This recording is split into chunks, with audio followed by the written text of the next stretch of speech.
The White House is the biggest reality check for American politicians. They enter it preaching peace and love, but leave with a legacy of war and destruction. Just think about the last two US presidents. Barack Obama won the Nobel Peace Prize for his anti-war sermons. By the end of his term, he had dropped 563 bombs. So much for promoting peace. Then Donald Trump came to office promising to stop America's endless wars. We all know how that turned out. Now, Joe Biden seems to be going the same route. 36 days after taking charge, he has bombed West Asia, an airstrike near the Syrian border. The target, Kataib Hezbollah, a powerful militia group backed by Iran. They mostly operate in Iraq, but have safe houses in Syria. War monitors say at least 22 fighters were killed. The Pentagon is confident they hit the right target, but on casualties, they're mum. We're confident in the target that we went after. We know what we hit. And we're confident that that target was being used by the same Shia militia that conducted the strikes. That was Pentagon Chief Lloyd Austin. The strikes he's referring to are from 10 days back. On the 15th of this month, more than a dozen rockets were fired at the Erbil base in Iraq. Inside were American soldiers. One foreign contractor was killed, multiple others were injured. The strikes were an open challenge to Joe Biden. Would he stand up to Iran's proxies or let Tehran walk over him? He chose to stand up and strike back. That's definitely a display of intent, but what's Joe Biden's endgame here? The Syria strikes were not his only option. He was reportedly given a set of military responses, out of which Syria was the most conservative one. Biden does not want an escalation.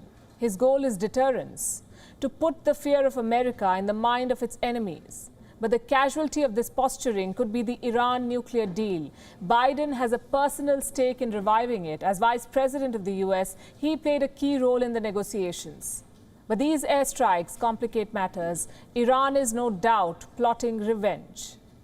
So at what point will Biden's limited retaliatory strikes turn into hellfire?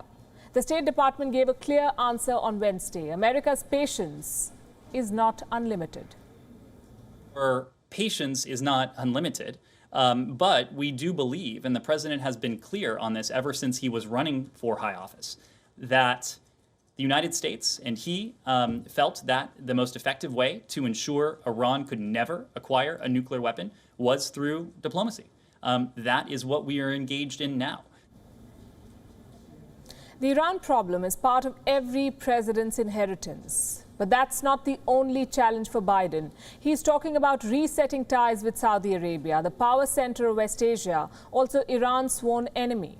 Now, Joe Biden says he values the kingdom, but he's got a problem with its rulers. On Thursday, he called King Salman. A full month after taking office, Biden lauded the recent release of Saudi activists and promised to build a strong and transparent relationship.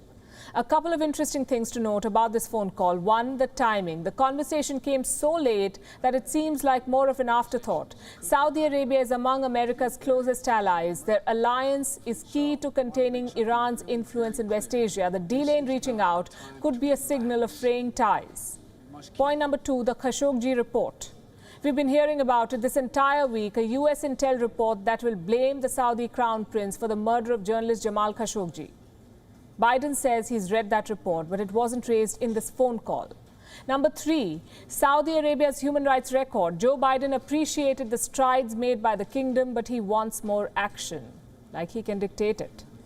So here's the thing. Joe Biden's West Asia policy appears indecisive. He wants diplomacy with Iran, but he does not want to appear weak. He wants to build the Saudi alliance, but he continues to sideline the crown prince. It may be too early to say that he's making a hash of it, but at this rate, that's what the US will end up with. Legacy weighs heavily on Biden's shoulders. His predecessor was a man of fire and fury, someone who acted first and contemplated later, if he ever did. His former boss was a failed pacifist. And somewhere in between is where Joe Biden wants to be. WION is now available in your country. Download the app now and get all the news on the move.